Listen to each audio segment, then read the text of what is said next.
hello. Oh, hello. And welcome to the Comic Queens podcast. I'm Alex. And I'm Annie. And today we're here for another installment of the Buddy Read. So excited to talk about this one. We are on volume 5 of Heaven Official's Blessing. And I mean, what a ride.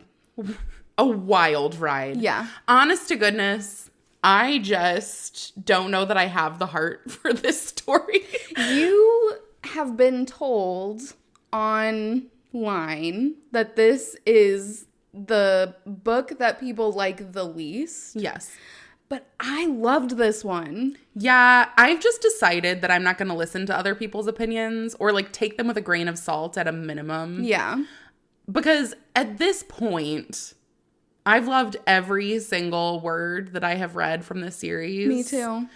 Has it broken my heart at multiple different points? Yes. I did cry during this book. I did not cry when you did. I did. But I get it. But also, like, yeah, I mean, it was a mess. But we'll get there. I know. Much we'll get later. there. Much later. But I've just heard from here on out, it's going to take a minute to be happy again. And I'm scared. Yeah, I mean, oh my gosh, where do we go from here? So if you're reading along with us, condolences.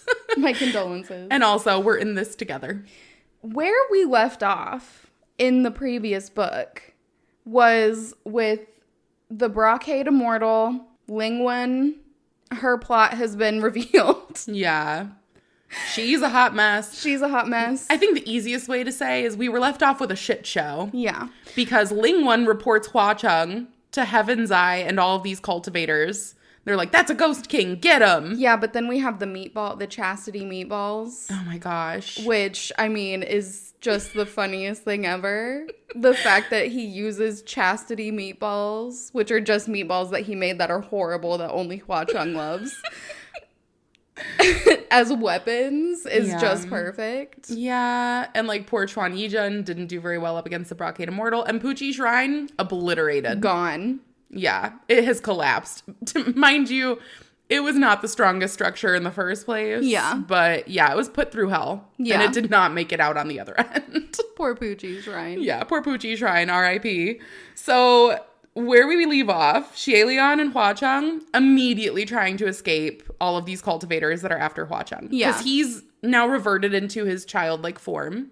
He's not at his strongest. Xielian, thrilled by this. Oh, yeah. He's eating it up. Loving it. He's like, oh my gosh, this is the cutest you have ever been, and now I get to protect you.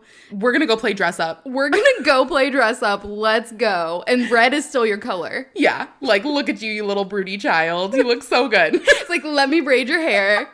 It's adorable. It's so cute. And Hua Chung is secretly eating it up. He loves it, but also he's like, Gaga, how can I protect you in this form? Yeah, like, how could you possibly love me as a child? Sounds like he has a complex that we'll probably get to later. Maybe.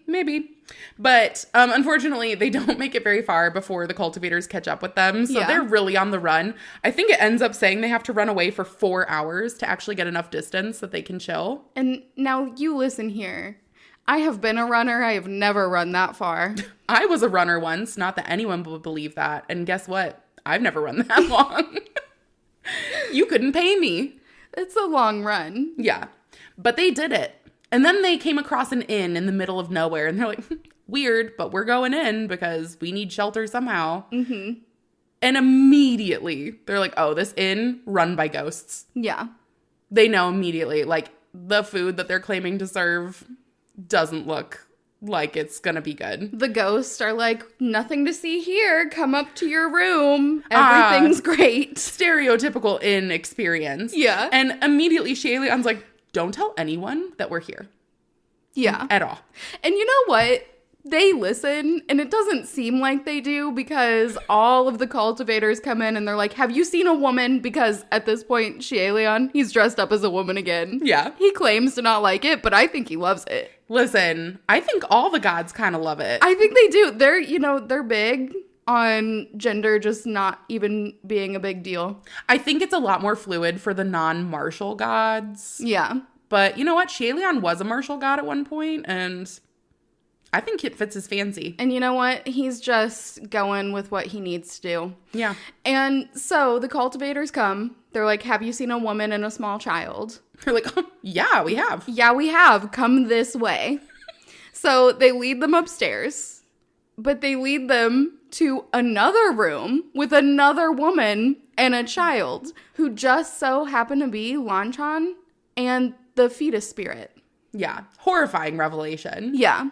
And then they're like, listen, this isn't who we were looking for. We were actually looking for, like, a male who's definitely, like, a cultivator, you know? And the ghosts are like, oh, we have that person right this way. And take them to another room that is not their room. And it is a cultivator who starts throwing talismans at them. Yeah. And they're like, no, not that one either. What are you doing? Now, Xie and Hua Cheng have already picked up what this inn is putting down, and it's nothing great. They're like, well, we need to get the fuck out of here. Yeah. And they also learn that this inn is just a front being run by Qirong. I did not see that coming, but the fact that he's just using this as like a Venus flytrap. Come into my building and then I'm going to eat you. Yeah. And Goodza's like, Dad, why are you doing that? You're being kind of weird now. Yeah. Maybe he's starting to put together that things are not quite right. Xie immediately is like, okay, well, we have to get Qirong out of this shit because now that Mount Tonglu's going to open up, we don't want him actually becoming a calamity. And so they tie him up with Roye. There's a huge battle. The inn also is collapsed. Beams are flying everywhere. And it just ends up being Fu Yao, who is the cultivator, who's going after Lan Chang and the fetus spirit. Yeah. He's going after them because Mu Cheng has been accused of being the murderer of the fetus spirit. And now you listen here. When you find out who the father of this fetus spirit is, I did not see this one coming. Oh my God, me either. I literally, the gasp I gasped, I can't even explain it. This is the biggest shock of the entire book. I had multiple moments, but this one specifically, like, I did look around at the ghost in the room for this one. Yeah. Just so I could share in the surprise with somebody. Yeah. Lan Chang is like, listen, I don't know what you're talking about. I need to get the hell out of here. Don't want to go with you. He's like, you need to come and clear Mu Ching's name because Mu Ching didn't do this. And he's on the run because heavenly officials saw that there's a bite mark that matches the teeth of this fucking freaky ass spirit. Which is kind of freaky looking. It's freaky looking. Listen, call it what it is. And in the meantime, Xie Lian is like, I've tried communicating with people in the heavenly realm. Also a shit show. The communication ray was held up by Lingwan, so it's collapsed. Yeah, no one can get in touch with anybody except for Fang Xin, who can get in touch with Xie Lian because he remembers his password from 800 years ago. Yeah, Xie Lian is like, I don't know anyone's password, but it's okay because someone remembers his. Yeah, Fang Xin's like, oh, thank goodness your password is still recite Dao De Jing 1,000 times. And he's just laughing to himself like, yeah, it's a great password. Why would I change it? So Xie Lian's like, look, we need some help. Feng Xin's on the way. And now they're like, okay, we've got Qirong tied up. It's just as much a shit show for everybody at this point. Feng Xin comes down, and as he's about to come and help them, Qirong's like, I know Lan Chang. Yeah. She's Jianlan, who was a Xianla citizen, and she was like the most sought after woman. She was supposed to be a part of Xie Lian's harem. Yeah, which he didn't take on. No. Obviously. Yeah. But yeah, she was. And Xie Lian's like, haha, small world, weird. Meanwhile, he couldn't be bothered because he just wanted to go cultivate all the time. Yeah. And listen, people had already connected Jianlan to Xie Lian because she had his golden bells. Now, at this point, I was thinking, okay, is it Qirong? Is Qirong the father because she accused Xie Lian and they look alike? You and I wavelength on this one. But that wasn't the case. No. Feng Xin comes down. He goes to attack the fetus spirit, catches it with an arrow, and as he turns around and he sees Lan Chang without makeup, he recognizes her as Jianlan, and you realize that they were in a relationship together. Yeah. And even though she's adamantly denying that the fetus spirit is his kid, yeah, he's like, that's my kid. Yeah. Like, we were together. Now, this shocks everyone. Because if you'll remember, he is famously known for being terrified of women. Maybe he's terrified of women because he liked Lan Chang. She's kind of crazy. Yeah, that's true. But we don't know what she was like as a human. Was she crazy as a human? Maybe. Maybe we'll find out. Yeah. But we don't find out here. He is just stupefied. He is stuck in the same spot, the fetus spirit gnawing on his arm. And he's just like, Jianlan, is that you? He's just letting this fetus spirit attack him. He has no idea what to do. He's in complete shock. I think his woman issues stem from a broken heart from this relationship. Yeah. That's my theory. Yeah, you're probably right. And I hurt so bad for him because she ends up going to leave and he's like incapable of functioning. Yeah. From this encounter. And unfortunately, after Xielian realizes how grave everything is, he's like, you know what, maybe it's better that Mu Qing is on the run. Like, don't have him go back to heaven. Yeah, because up until this point, he was like, all right, tell Mu Qing to come back. Like, we'll work it all out. I'll help him. And now he's like, ooh, maybe don't come back, actually. What a shit show. Yeah. This doesn't seem great. No. And Xielian and Hua Cheng are like, look, we gotta go rest. Fu Yao, you can go after Lan Chang and the fetus spirit. Which we also find out the fetus spirit's name is Suo Tuo, which is mistake, which is really sad. Yeah. That made me sad. And part of me was like, what if she was the person who hurt the fetus spirit? It could be. It could be. And maybe Mu Qing was trying to stop her from doing that. Like, found out he was the only person who knew that she was pregnant, maybe. Yeah. I don't know. So many theories, but heartbreaking. I know. Xielian and Hua Cheng are like, look, we need to go take a rest. Yeah. This has been a lot. So, and they find a legitimate inn this time. But they don't get to stay for very long. No. They are quickly disrupted by Junwoo. Yep. And he's like, all right, Xielian, you go back to heaven. You are in charge. I'm going to Mount Tonglu. Xielian, he is not about this. He's like, no one likes me. No one's going to listen to me. Yeah. It's kind of like when you're an older sibling. Mind you, I'm not an older sibling, so maybe my sister can vouch for this. But like, it's probably like the first time ever that your parents are like, watch all your younger siblings and make sure they're fine. You're in charge. Oh my gosh. And I would imagine that's extremely stressful to be like, they don't listen to me on a good day. Now, from the other perspective, I don't have any siblings at all. But when I grew up in a group of children and I was one of the youngest ones. And so whenever the older children would have to watch us, I would be like, you're going to leave them in charge? We're going to die. Listen, sometimes the kids have the best visibility on the situation. Oh my gosh. I think the oldest one was probably like, he was definitely in high school when I was in elementary school. So like, that feels like a fair it was a fair age difference. He was early high school probably. Still, I started babysitting around then. Yeah, but I have a very, very specific memory of the first time that he was left in charge of the rest of us. And I was crying. I was like, how could you leave him in charge of us?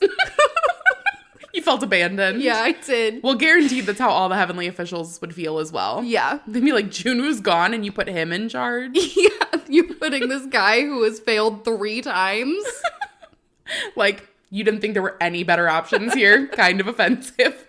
And Xielian picks up on this pretty quick. Yeah. Hua Cheng is also like, no. I don't like this. So he devises a plan. He's like, who's more familiar with what the ascension of a ghost king takes than me, he says as a small child. Yeah. And so the thing is, too, is that when you go to Mount Tonglu, because they're heavenly officials, their powers are greatly diminished. Yeah. So that's why Junwoo was like, it has to be me. I'm the heavenly emperor. I'm the only one who can withstand this. And Xielian is like, yeah, that's right. But then Hua Cheng is like, don't forget about me. And who could forget about him? No one ever. I Love him. So he's explaining the various levels of Mount Tonglu.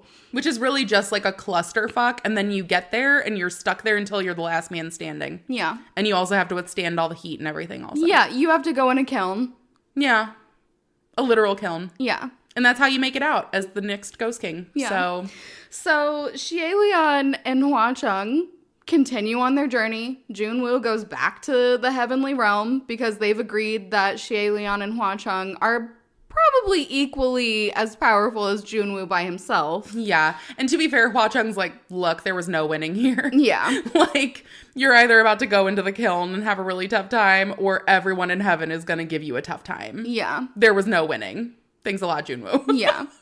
So they're going on their way and they run into a very large group of ghosts. Yeah.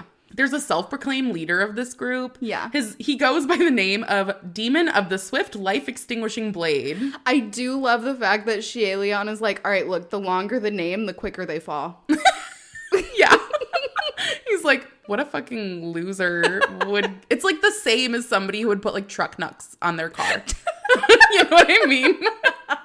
Like someone who gets a big ass truck and like... It's because they're supposed to show how manly they are, and you're like, ooh, that's awkward. Yeah, it's that kind of energy, but for ghosts. But he's the leader of this mob, and he's like, I smell heavenly energy. Yeah. And we got to figure out what heavenly official is here. Now, mind you, Hua Cheng shared some of his ghost chi. So, like, it's going to be mixed in with the heavenly official scent, I guess. Mm-hmm. Because they touched foreheads, and he's like, look, what's mine is yours. There you go. So immediately Xie Lian's like, wow, they caught on fast. Yeah. That sucks. That did not work very well. And they immediately point at him. They're like, all right, you're not a ghost. And he's like, yeah, I am. I'm a puppet master. That's why I have human and heavenly scent on me, because I made a really cool puppet out of their stuff. Puppet. Yeah. And everyone's like, oh, your Hua Cheng puppet's so cute. Yeah. And it is. And it works for a minute until they're like, no, something's wrong. You don't have any ghost energy. You don't have any ghost chi. Yeah. Something is wrong with you. I don't buy this shit. Mm-hmm. And Hua Cheng is like, nay. He's the puppet. I'm the puppet master. And don't you dare touch my puppet or I will end you. You're like, that's a beautiful puppet. And he's like, you're damn right it is. That's my puppet. And Xie Lian's like, ooh, I am your puppet. I just need to have an aside to say that in this specific book, they've really started ramping up the flirting. Oh my gosh, the flirt. Like, there's a specific point that we'll get to later where they're just hyping each other up with the flirting, and someone who we're about to run into can't handle it, but we can. We can. All the flirting and banter, please. So the way that they decide to figure out who the heavenly official is the leader with the extremely long name has a bunch of talismans, and he's like, everyone put talismans on. They're weak, so it's okay. You won't die, but it'll burn on your forehead, and if it doesn't, then we know. Yeah, and he tested on himself, so he's like, look, this is how it's gonna go. Yeah. And it leaves a burn mark, but he's like, but then we're not gonna kill you because we think you're a heavenly official. Yeah. So there you go. Yeah. Now, the people put the talismans on. They're a little weary. They're like, why'd you have so many talismans? And they explode. Yeah. Some people don't. They're like, I don't know about this. This is kind of weird. But it was a long con. Mm-hmm. The talismans get stuck to them. And you realize, once everyone has exploded, that there were two talismans connected to each other. A really weak one that was on top, and then a very thin one underneath that was a powerful talisman that is the one that got stuck to them and made them all explode. Yeah. Yeah. So that happens. Well, you got to get a bulk of the ghosts out of the way at the beginning, I guess. Yeah. And then we run into someone. Mm-hmm. A dear friend of ours, Pei Ming. And listen, this is the book where I came around, okay? I do like him. Okay, I feel like just everyone in this book, their interactions the entire time, it was just so good. It was so good. Like, this was the story where Pei Ming and Xie Lian have actual friend energy. Yeah. And I think I really needed that. Yeah. I was like, why is Pei Ming so mean to Xie Lian? And now I'm like, He's not. No, he's just like that. He's just kind of a dude bro asshole, but like, you know, he leans into it. Yeah. He means well. Yeah. So there you go. Now I kind of love him. So it's fine. But he gets into a battle. Yes. And with the life extinguishing blade. With the life extinguishing blade, who we find out is his blade, Mingguan. Yeah, he's like, hey, remember that story about how I ascended and I broke my sword in half? That's the sword. That's the sword. He's pretty mad. Yeah. And the sword is also connected to his second in command, Rongguan. Yeah. I love how Mingguang is like a combination of their two names. I do too. I'm like, oh, that's so cute. Besties. Feels like something we would do. Yeah. Unfortunately, they did not stay best friends. No, they didn't, which is not something we would do. Absolutely not. We're Hua Chung Shailian energy the whole way. Of course we are.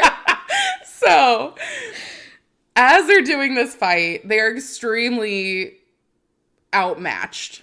Yeah. Unfortunately, because the heavenly official's power is drained, and Hua Chung is in a meditative state because as he gets closer to the mountain, he's going to be gaining more and more energy, and he's going to eventually transform back into his regular form. Yeah. But it's taken some time. So he's sitting there. They build like this cute little protection around him with Roye. And Xielian's sword, Fang Xin, yeah, is there too, which is why he can't really help either. Yeah. To be fair, he is like, well, I could use Ming, but I'm going to use Fang Xin instead. This actually did make me sad when Hua Chung is saying, well, if you wouldn't be so useless to Ming, and poor Ming just sobs. Yeah, Ming is like, oh, okay. Xielian is like, you're the most beautiful sword. You're the most beautiful sword. It's okay. You're perfect.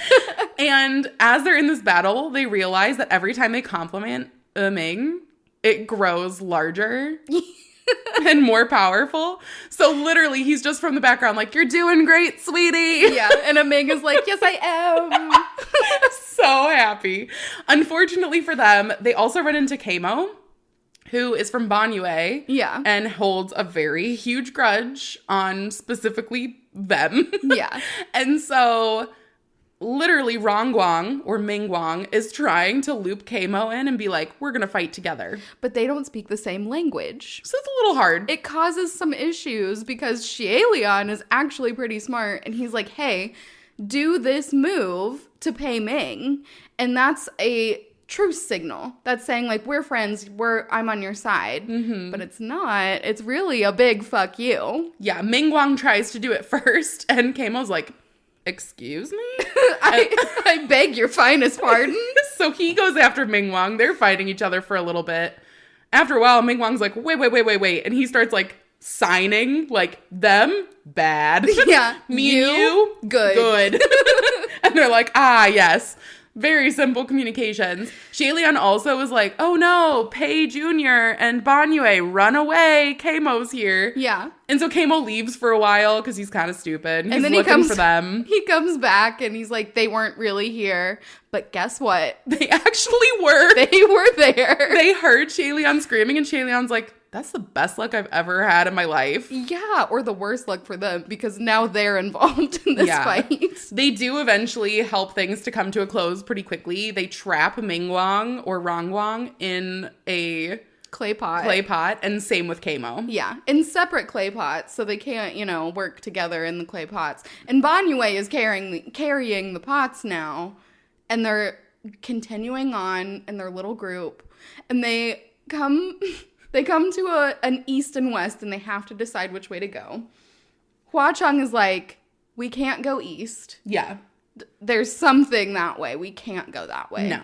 So they start going west. They run into a group of ghosts who's like, do not go that way. There's something else over there. Yeah. And unfortunately, they're like, so should we go east? And they're like, oh, definitely don't do that. It's even worse to the east. So you got to get the fuck out of here. Lesser of two evils at that point. And so the east is also a white clad figure. And the west is a black clad figure. Mm-hmm. So the east is, I'm like, something over there is maybe related to a calamity. I don't know. He's supposed to be gone, but is he really? I mean, no one ever said he was genuinely gone. Yeah, so who knows? But they end up going west, and they run into the black-clad figure, which happens to be Lingwon, who is being controlled by the Brocade Immortal. Yeah, and Lingwon not winning the battle of wits there. No. Brocade Immortal's just kind of dragging her around. Yeah. She's in her male form because she's more powerful that way, and the Brocade Immortal's trying to suck her for all the power she's got. Yeah. It's not a great scene. No. And she ends up taking Pei Ming, and they end up disappearing pretty quick. Yeah.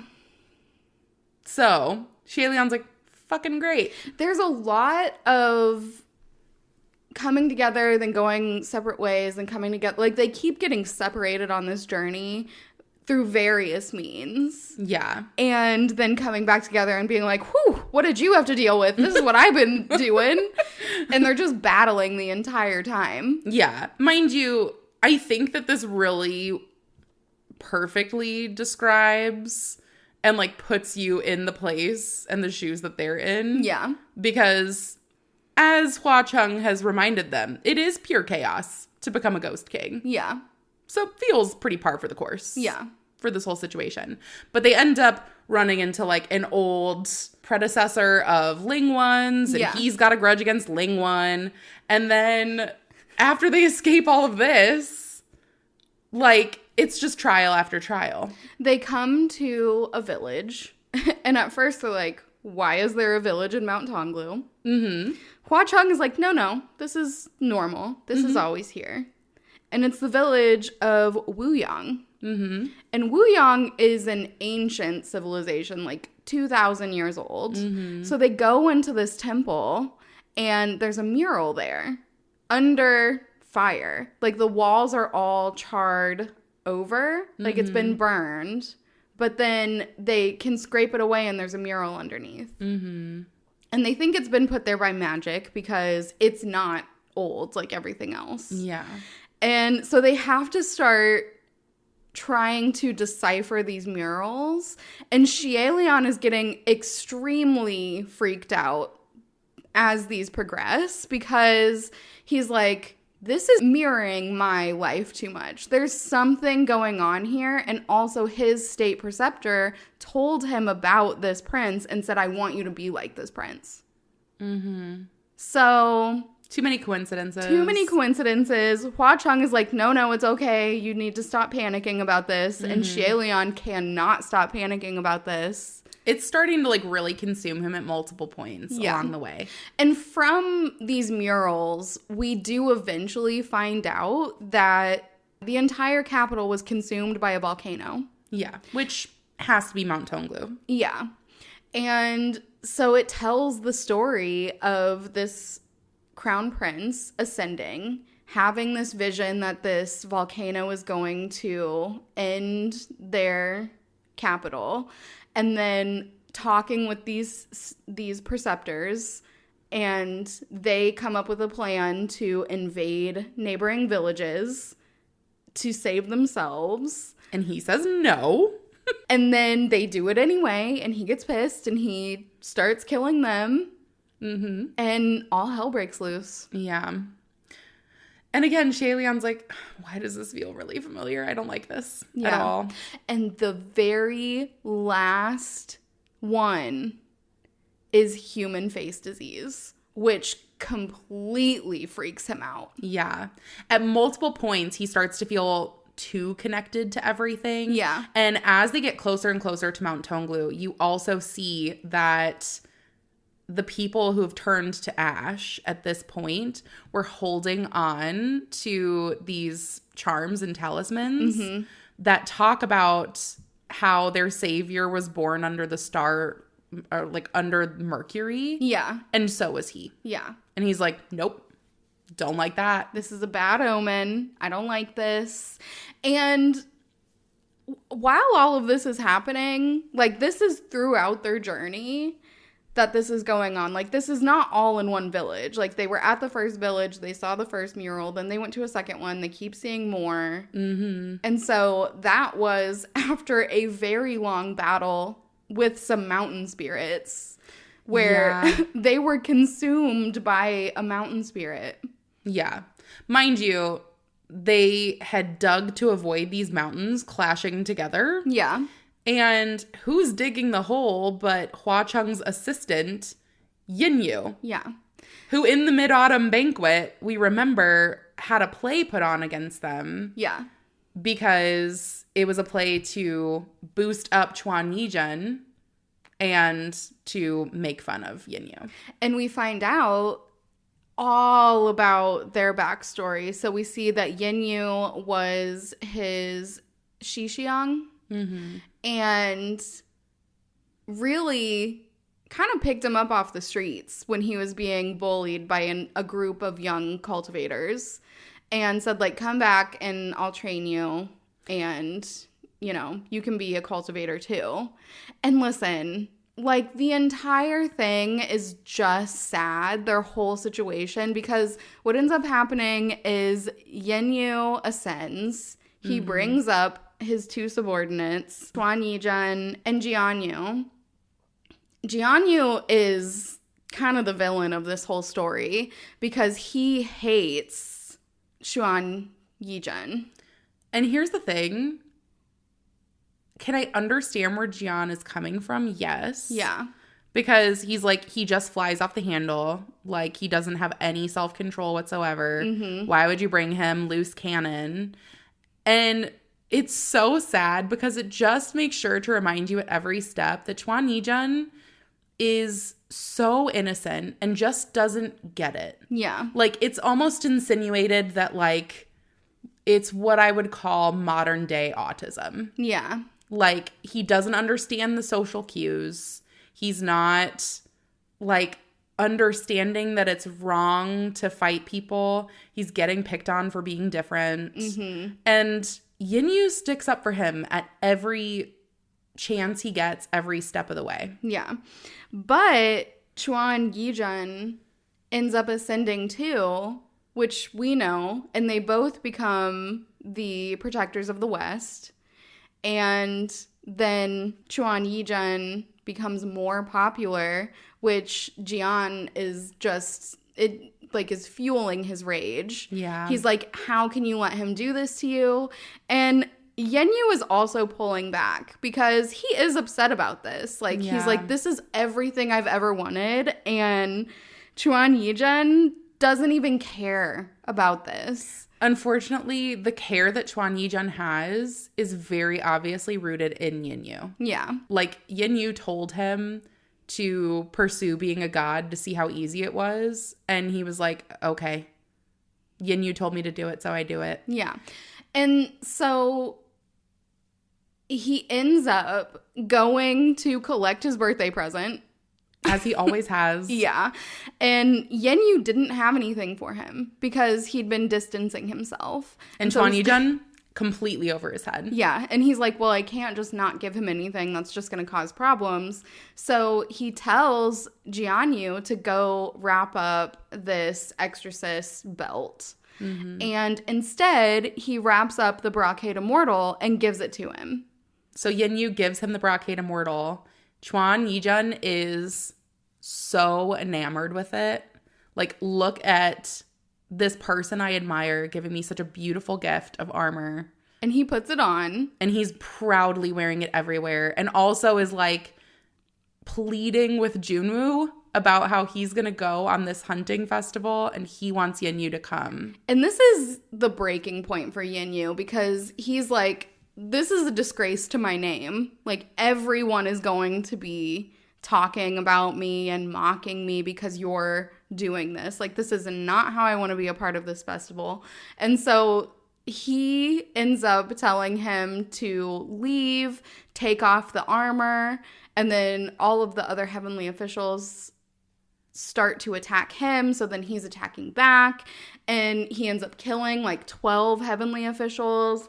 It takes so many for them to subdue him. And finally, Junwoo is the one who does it by breaking all of his limbs and knocking him out. Well, Yin Yu's final, like, decree to him is him just having a breaking point of, like, you don't get it. You've completely disgraced me. Like, just go die. Yeah.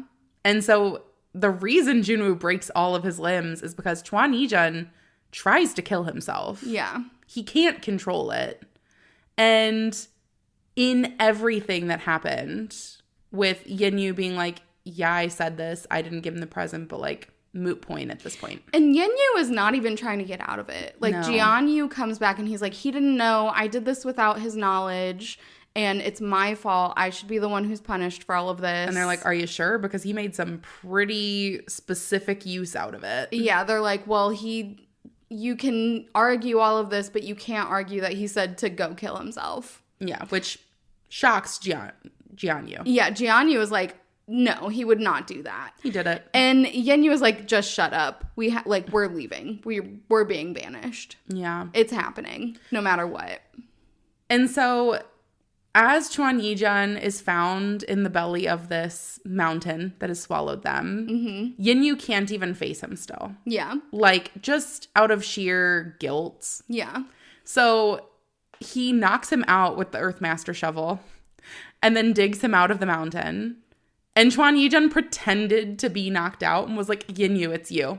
And no one thought that he would do this because they didn't think he was capable of that. Mm-hmm. I do love that Hua Chung is like, no, I'm going to make you into the Buddha Wang doll. Mm-hmm. Which is what he did to Lan Qiangchu previously. Mm-hmm. And now he's doing it. I just love that he's like, nope, you're a doll now.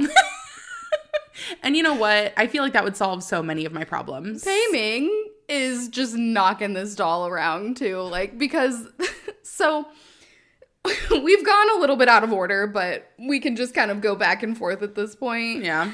Xie Lian and Hua Chung were also in this wall. So they're watching this happen before he was turned into the doll. And they hear someone talking. And it's the state preceptor. Like Xie Lian's state preceptor. Yeah. And so Xie Lian, this is just fueling the fire of his conspiracy theories. He's freaking out. We also have, they had been separated before. So Hua Chung, in order to not be separated from Xie Lian, is like, let me tie this red string around you. And now we'll always be connected. And if the red string is severed, then you know that the other person is gone. And you know, as soon as that red string came into play, I was like, I love this. Yeah. Every single piece of this is perfect. Yeah. And so they do end up, after they hear the state preceptor talking to someone, they can't hear the response. And he says, all right, he's not ready yet. He's not awakened. Talking about a crown prince. Xie Lian assumes that it's him. And so the state preceptor tells, who we later find out is the mountain spirit, to run to Mount Tonglu and take them there in like 2 days. Mm-hmm. And so they start doing that, and that's when they reconnect with everyone, and they end up escaping through the bottom of this with the doll, with the two spirits, with everyone except for Lingwan. Lingwan is gone. Quite the convoy. Yeah. Now, they definitely want to find Lingwan because they do not want the Brocade Immortal ascending as the next Ghost King. Yeah. Because it's extremely powerful. And so they're like, okay, we need to find Peishu Water because he's a human. We kind of forgot about that and he passed out. Yeah. And we're not doing so hot. So we're going to take a break. They go to this village. It's completely covered in ash. They can't find anything. But as Xie Lian and Hua Chung go to check up on Yin-yu, who was looking for water, they find these horrible rat spirits that have glowing red eyes and can communicate to Xie Lian specifically, possibly in Wu Yang's tongue. Yeah. And no, like it is in Wu Yang's tongue because Hua Chung repeats it to him, and when Hua Chung says it, he can't understand it anymore. Yeah. It's just the rats that he can understand, which is terrifying. And Hua Chung is like, listen, this is because someone has instilled this in you. Yeah. Like, you know this, not from knowing the Wu Yang tongue necessarily, but from someone you respect and fear instilling the feelings that they're expressing to you into you. Yeah. And so he is like, okay, who could this be? Who do I respect and fear? It's either Junwoo, the state preceptor, or it's the White Calamity, who I don't respect, but I do fear. Like, that's my biggest fear. That's my biggest fear. And then he's like, well, I guess I, like, really respect somebody. And Hua Chung's like, it better not be Feng Xin and Mu Chang. I do love that. He's absolutely not picking up on the fact that it's him, and Xie Lian is entirely too embarrassed to admit that it's him. Yeah. And before they can even do that, they realize that Xuan Ji is in this village. Yeah. Ghost from book number 1. As soon as they said that they heard the thump, thump, thump, thump, I was like, oh, it's Xuan Ji. She's back. And it was her. She's back. And she has Gutsa with her. Yeah. Because Qirong had run the fuck off with him again. Yeah. Now, this part, funny. This part was good. You find out that Qirong had sent Xuanji to, like, walk Gutsa around, like, I don't know, like a dog, so that he could eat people. Because he's like, I'm sick of Gutsa getting on my case about eating people, so I have to do it in private. Mm-hmm. So he's like, Xuanji, take him out for a minute so I can eat people. And so Gutsa comes back. He's like, Dad, you've been eating people again? He's like, no, I haven't. It's fine. So weird. And he's like telling him all about his accomplishments and how he's so much better than everyone else. Yeah. He's got a bunch of the Rainmaster's farmers that he's planning to eat. And he's like, who knew the Rainmaster was going to get so upset? We're going to have to escape her now. They have the screaming fire over their heads so they can't escape. But then they trick him into saying the phrase that will release him, release all of the fires. And it's just a phrase that is meant to be disparaging to Xie Lian. Yep. And so it works. They get rid of the fires. Mm-hmm. Xuanji, though, had to be lured away by one of the butterflies from Huachang being like an earpiece communication so that she would hear Pei Ming's voice. Yeah. And it would lure her out. So she's been lured away. They rescue everyone. Mm-hmm. And then they realize that they got to go back because Xuanji actually found Pei Ming. Yeah. So they're like, all right, Qirong, you're a Budawang doll. We're going to go now. Yeah. And as they get there, Xuanji and Pei Ming are in the throes of a fight. He forgot who she was at first because, you know, he gets around. Which she was upset about. She also thinks that he is having an intimate relationship with Banyue, and they're both like, no, absolutely not. So, unfortunately, Xuanji also collapses part of this building that they're in. Yeah. And that releases Rongguang. So now Pei Ming is fighting both of them at the same time. And fortunately, Hua Chung's like, we don't even need to rush there anymore. Everything's going to be fine. Yeah. And you see that the Rainmaster has descended and come to rescue him. And now we know the Rainmaster is not the ox. No. She is riding the ox, though. Yeah. She's also Lord Rainmaster, but she is a woman. Yeah. She is a queen. Mm-hmm. And we find out her backstory too, because she was the least prominent daughter of a king. One of 16 children. Yeah. Of a kingdom. And there was a lot of battle going on. This is also why Pei Ming and her do not get along, because Pei Ming was the one leading this charge against her. And their whole plan was, like, we're going to capture all of these prisoners, and then we're going to say the king has to come out and he has to apologize and kill himself. And then we'll give the people back. And if they don't, he looks bad. And if they do, then we'll take over. Mm-hmm. And what ends up happening is she volunteers and says, you know, make me the ruler and I will go do this. And so she does go and do this. Yeah. And ruins Pei Ming's plan. He definitely feels guilty immediately. He's like, I wanted to specifically hurt the king, not you. Yeah, so everything is crumbling around him. Yeah. And she ascends to be the Rainmaster. Yeah. Almost immediately. She also offers her sword to him, which he can't take. Because it's the sword that she took her own life with. Yeah. And so there's a lot of guilt there. Yeah. And you finally understand why there's some weird tension between them. Yeah. But Shieleon and them decide that at this point on, they have to leave people behind because it's going to get extremely dangerous. Peishu's immortal. Can't go further. Banyue is a small, frail person. She's also kind of keeping Kamo and Rongguang under lock and key. Yeah. It ends up being Shieleon, Huacheng, Pei Ming, and the Rainmaster moving forward.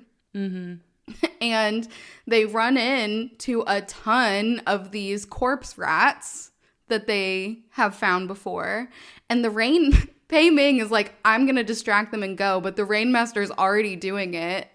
And he cannot accept the fact that a woman is doing this job that he feels should be his. And so he's like, I'm going to go protect the Rainmaster, even though the Rainmaster's like, you guys go on without me. Yeah. So he ends up leaving. And so now it's just Shieleon and Huacheng. They end up in a building. And this is where we leave off, is with Huacheng turning to Shieleon and saying, there's someone in here. Because they're at this last mural. This is where they find the mural with the human face disease. And so Shieleon's freaking out about that. Now we have to freak out about who's in there because they say, okay, the person who made this mural has to be in here still. And that's where we leave off. And so we have to immediately start the next book. I cannot express to you how criminal this cliffhanger felt. I am so, like, the theories are just running rampant. I'm like, is Shieleon the White Calamity? Is Shieleon this former prince and reincarnation is happening somewhere? Like, there's timelines building on top of each other. So I don't know. And listen, I unfortunately actually know some of the next parts because I was an unwilling participant in spoilers on social media. So thanks a fucking lot, Reels. Yeah. So I'm not allowed to throw out any theories. But I don't know everything. Yeah. Like, I know one specific fact, but I don't really know how he got there. Yeah. So it's going to be a fucking journey. And I have heard that book 6 is depressing and sad and hard to read. So it's going to be right up your alley. And I'll be crying. I'll be crying with you. Yeah. Maybe. Who's to say? Oh my gosh. But this has been such a journey. I say it every time, but this entire series is immaculate. Yeah. I love every single word that's written on the page. Me too. And I am eating it up. Yeah. So I am very much looking forward to our next buddy read. If you are reading along with us, buckle up, buttercups. We are in for another ride with this next one. Yeah. And we're looking forward to talking to you all next time. Goodbye. Bye.